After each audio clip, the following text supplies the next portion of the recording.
Hi, my name is Stacey L. I am class of 2024 from the University of Illinois at Urbana-Champaign, and I graduated from George Westinghouse College Prep in 2019.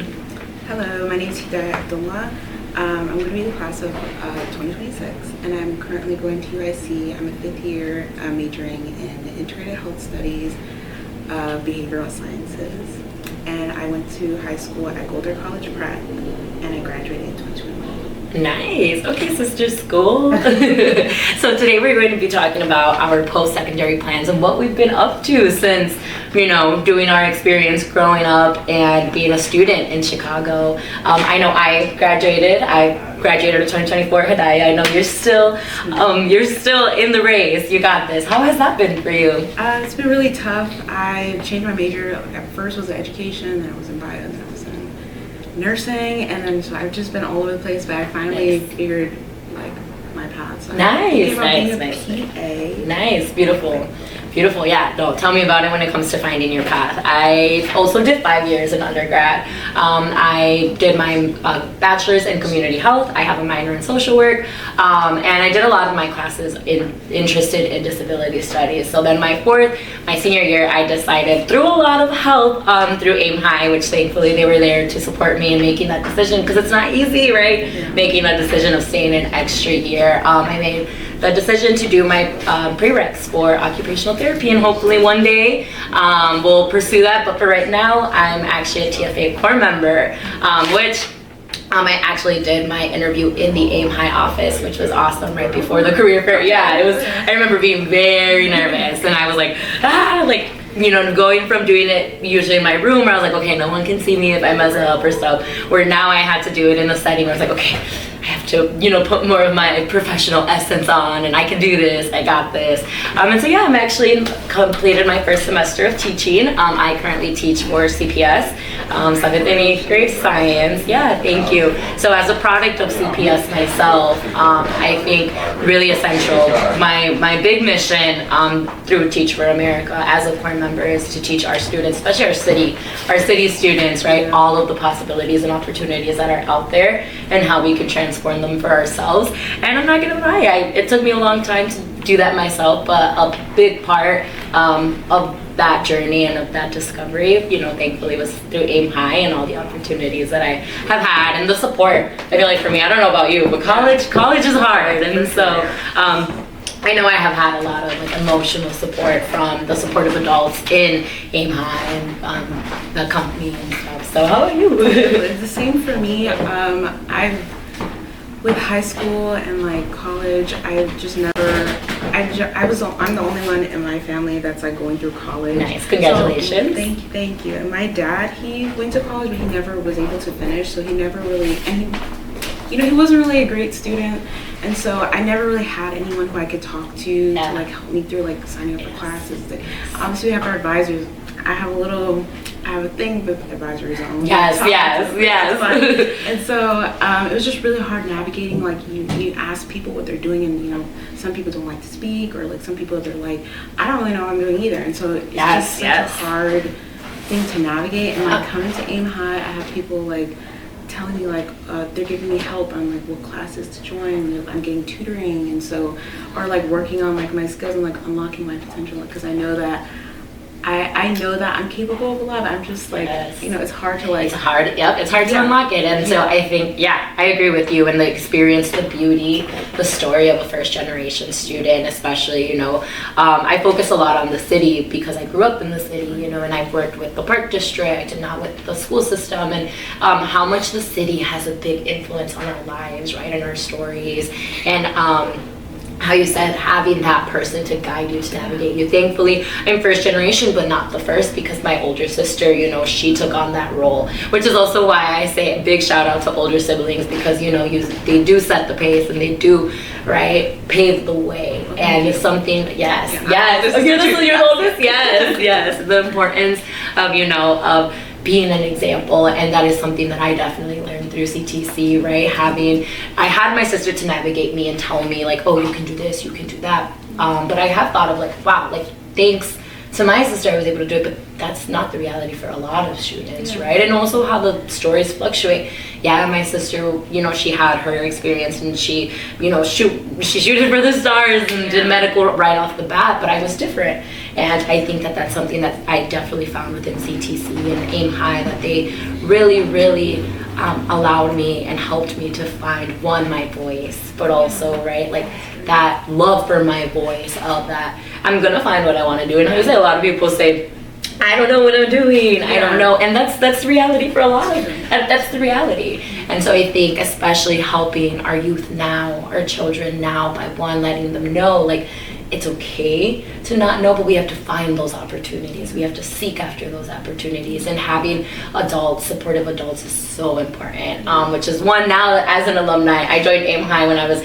a freshman in high school, completely different person, completely different story. And now, right, that I, throughout college, was able to continue, right? Because I don't know if you have, but I have felt times when I wanted to give up, multiple times. I have faced, scary things in college, and gone through a lot of those moments that a lot of people in their early 20s go through, especially first generation students, right, where we want to stop and give up because that seems like the easiest thing to do in the moment. But I remember numerous times, getting on the phone and calling mom, because I couldn't call my mom, because if I called my mom, it was gonna be, she was gonna react. Yes, my mother. Yeah, and so it's nice, especially like, coming from, my family's not originally from Chicago, so I'm originally from California. Both of my parents were born in Mexico. I was born in the U.S., but we're still from California, and so coming over here, we don't have much family, and so it's even harder, right? It's even scarier. You feel more alone, and then especially now, like, and the world feels scary. It feels like a really big place, and so I think that through programs like Aim High, where they not only celebrate academia and networking and professionalism, but also celebrate a student's uniqueness, the student's story, and even, if we're a little on the quieter end, which I know I was a little on the quieter end, like, they know, they will find it, and I think this is what programs like these are what students need, right, to fulfill their dreams and to get to where they are. And I feel like it's helped me get to. I definitely relate to you on that, because my mom, she's from Ethiopia, and she left school, like, I think she was in 4th or 7th grade, so she ended up leaving school. And so that was such an important thing for our family. So the hard part about, like, being a daughter of an immigrant is that they always expect you, like, doctor, lawyer. That's it. Like, you don't have any other options. So I was so scared. Like, I feel like I don't want to be a doctor, but I'm into health, but I don't want to be a lawyer. Definitely not. And so it was really hard trying to figure out. I was like, I don't have any options. But, like, coming here, I was able to, like, see, like, different jobs, and, like, get to research that, but, like, have help, and, like, not like, just Google everything on my own. And so I was finally able to find that, like, in the middle. So, for sure. Congratulations. No, and that it does show up within how we feel, right, about ourselves a lot of times. Same when I didn't want to follow in my sister's footsteps of being a physician, it also kind of makes you feel like, okay, well, even if I do something else, like, am I worth it now because I am doing something different, or am I still good enough because I didn't pursue? And so I know that's something that I for sure have been navigating on my own, and a lot of students navigate, right? But again, finding those spaces in those areas where your confidence is celebrated, where they help you build it. I think that is definitely what, like, a lot of us need, especially, like, after the pandemic, the level of confidence, and I believe that confidence is the thing to everything, right? And so that it can really open a lot of doors. And so I am really excited to see this new generation of youth, right? Like, how much we can hopefully, like, plant in them and celebrate, and bringing back like the loudness of everything, of achievement, a lot of those things, because I think a really big thing, right, a big part of college and going to college, getting in and going far, right, and getting into career, big part of college is finding your voice within and those opportunities. And so tell me a little bit about yourself in terms of, like, are you in any RSOs, Do you do anything else aside from just your classes? I did, like my freshman year, I was very like, I don't want to do anything. Like I'm just here for school, I'm going home. So Nice. I didn't really have like a social life, or I didn't really join anything. But then my sophomore year, I ended up meeting someone, and then we started like going to different programs. So I started volunteering like MSAs and Muslim Student Association. Nice. Going in high school, I was like the only Muslim at my school, and so that was really, really hard because I felt like I had to be like I had to like change and mold myself to be like everyone else. And so going to college, I kept that same. I felt like I had to like keep myself, be by myself all the time because I was so used to that in high school. And so after I met like a Muslim there, and then she like introduced me to the whole.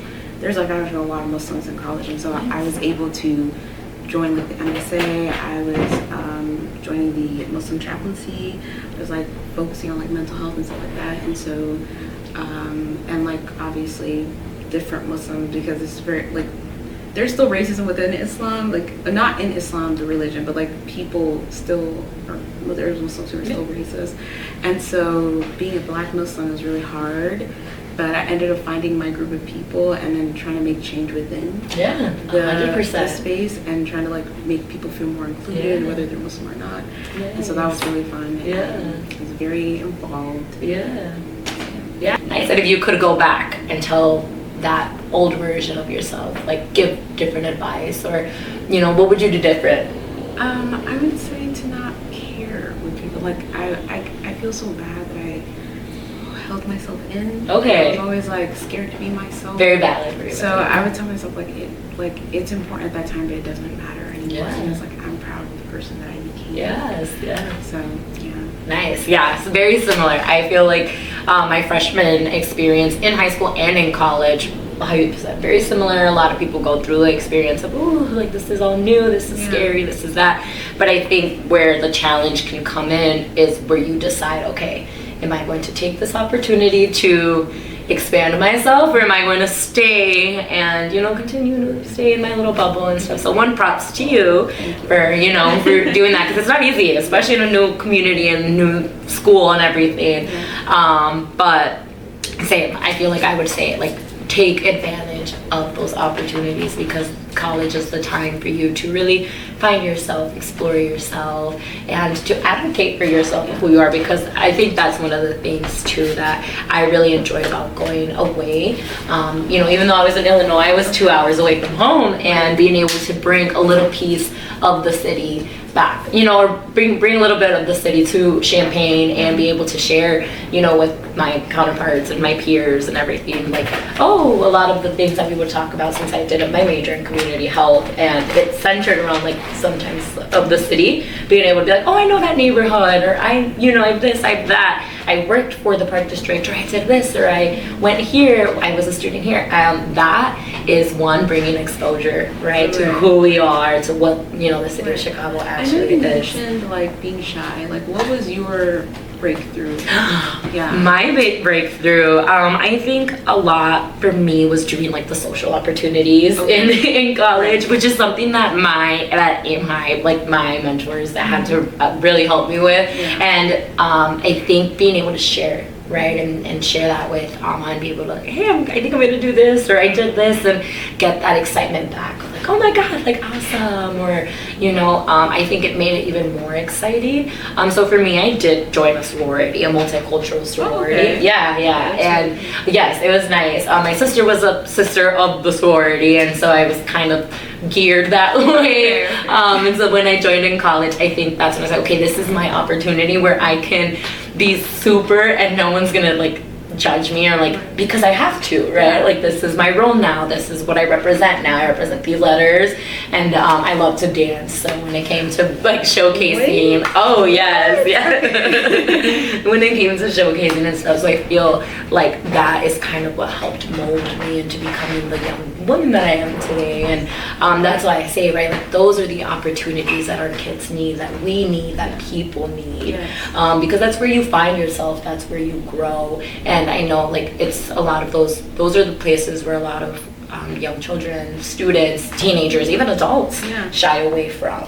Now that I'm 25 and, you know, pursuing post-secondary, I still have a lot of times where I'm like, can I really keep going? Right? Because a lot of, when we go to college, okay, that's one milestone, achieve it, but then what after? What after? What now? And especially as first gen, you know, if we're struggling sometimes like financially or you know, just maybe are trying to move somewhere different, it's hard.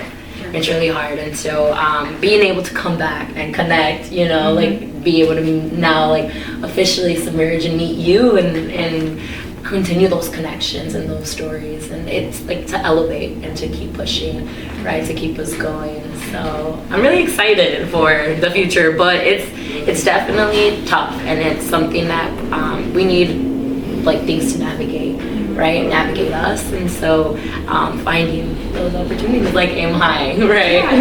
I was part of the internship this summer. Nice. And so we had like a whole bunch of different people come in and like talk, like people from different professions come in and talk.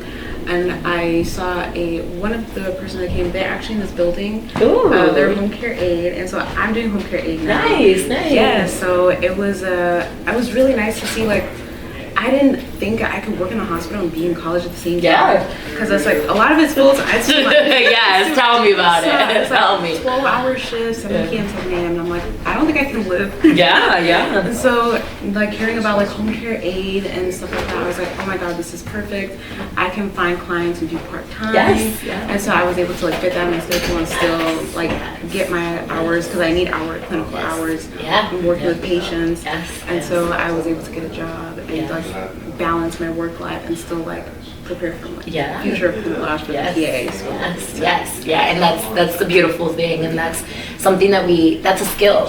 I feel like a lot of times, like, it's very easy to be like, whoa, she has her life together, like she was able to get all those things together, which I've seen manifest a lot, especially my 8th grade students, where they're like, oh, like, I don't have it together, I'm not good enough, I can't. And I always tell them, like, yes, it's a skill. We have to write it down. Like, we have to write down those plans, those thoughts, make those dots. And I'm pretty old school. I do like the paper. I do like pencil. I'm forcing them to, you know, to have an agenda. Yes. And so I think, you know, like, those are the skills that are very important, and we learn as we observe. You know, I know I've been able to see a lot of, like, older students through like field trips when I was a little younger, or I know, like, the career fair and those opportunities and those events. Yes, you've done a career fair? Yes, we love the career fair. And being able to see, right, like, actively see that other adults or humans are, yes, people use notebooks. We have to write those things down. Scheduling, that's how you are successful, right? But if I always tell myself, like, wow, if I wasn't a freshman, because I didn't even know about Aim High, actually. I was introduced to it by a friend. Me too. Yeah, and I remember we were walking down the hall, and she was like, yes, I'm in this program that, like, values, like, college and career. And I was like, I want college and career. Like, I didn't know what I was doing. Well, high school, it was scary and everything, but I knew that I wanted college and career, so I was like, I want to be a part of that. And I remember I got in, and I still, like, it's still kind of a little haze of, like, whoa, like, because I was really scared, very nervous to join, like, a new group and stuff. But I remember my first event was, like, the career fair, and because I had heard of, like, my sister would always talk about it, you know, like, get an education, you want to be a professional, you want to this, you want to that. I was like, what does that even look like? What does that mean? And I didn't get that exposure until I was in Aim High, and I was like, whoa, I want to be like these people. I want to one day be the one who shakes the hand of a young student, right? It was like, oh, I'm an intern, or this, you know, and I've been able to go for those, like, positions, like, afterwards, thanks to the confidence that I was able to build in, you know, meeting tables or going up to tables and meeting different people and the mentors. And, wow, just exposure. Again, exposure. And it's kind of crazy because it was the exact opposite for me. I didn't want to join anymore. I was like, really? No, and that's because I knew I had to deal with a lot of people. Okay. And I was like, I don't want to do that. And my friend forced me to for college. Yes. You know, our parents would. Props to the friend. Yes, thank you to her. And she was like, you get paid. And I was like, really? Okay. Opportunity. So Yeah. I'm so glad I did it, because then now I feel like Alma and all my coaches are, especially this summer. I came into the summer internship, I was like, I'm not talking to anyone, and actually I don't want to get to know anyone. And then now I've made so many amazing connections. I got to see Alma again, and she's such an amazing person. And so I'm so grateful. I feel like I actually have people that I can talk to. I have people that I know will help me. It's just, I'm just grateful. Yes. I didn't know, I was like so closed off, and like I'm very happy. I got to. Yeah. So if I had to ask you a question, would you do it again? Yes. Awesome. I'm like remembering, like, it's like PTSD. Like, oh my gosh, like I'm gonna have to go through those like anxiety attacks all over. Okay. Like, no, please. But I would definitely do it again. Yeah. I feel like, especially when it comes to that, right? Like you mentioned those like anxiety attacks, and it's very common. It's that nervousness, right? Of like everything is a stage. Yeah. Everything. Every time you public speak, every time it is like being on a stage, and so the way that I have framed it for myself and have told myself is like, okay, I am thankful that the place where I had to break my ice was in the aim high office, was with these people, because I don't think there would be a better group of people to do that with, right? I did my internships in springboard to aim high during the COVID season, so it was virtual. Yes. And I think, especially during the pandemic, that to me showed me how much aim high really cares about their students, and how much it to me it showed, like, and even when we're all at home, even during this lockdown, even during this time when there's so much uncertainty, we're still going to give you an opportunity to continue to learn these skills and to progress yourself and to continue. And so that I really appreciated, and that to me like reminded me again of like, why am I a student in the first place? Why do I want to academically, educationally achieve something in the first place, right? I say like, I want to do it for my family, do it for myself, do it for everything that we represent. So I'm really excited that I get to share this experience.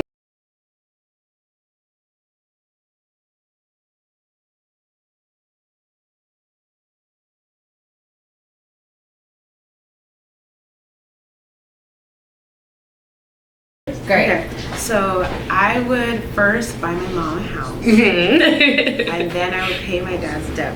Yeah. And then I would like start up a business and like just invest in that, and just send some money to my family back home. That's it. Obviously PA school, because it's expensive. Yes. Oh my God. Tell me about it. And then like paying for school, and that's a whole thing that Aim High has also helped with, so thank you. But for me, if I had $1 million responsibly, the first things like you said, take care of my student debt, hopefully help my mom, financially with a home, and then I would get myself a new car, because my college car, baby, she's holding on by a thread, but and then if I were to give Aim High $1 million, I would really want them to do a trunk party donation for those seniors who are going to college, because I've seen people have trunk parties and just the excitement that it brings. And I remember when I received something like that, sorry, I got excited, but yeah, it brings a lot of excitement, happiness, and I think that that's what we need to bring to our students, especially our students who come from lower income households where this buying stuff for college is a hard time, and might be hard to navigate. So being able to get a gift with essentials and like decor and things like that, I think would be amazing for our kids and would set them up in a positive tone for college. So that's what I would want Aim High to do. I think I would, if I were to give CTC like $1 million, what I would want them to invest in is definitely like getting more field trips, and I would like trying to see more jobs, because I think that's what really helped me, just being able to like have more people come in and talk to students, offer employment or advisors and all of that. That's awesome. Imagine one day that like they could hire like the high schoolers, like probably in the summertime or something, give them a position where they're that way they're giving their they're getting their experience of working with something that they're already familiar with. I think that's the best way to give back, right? That's how we keep that cycle going.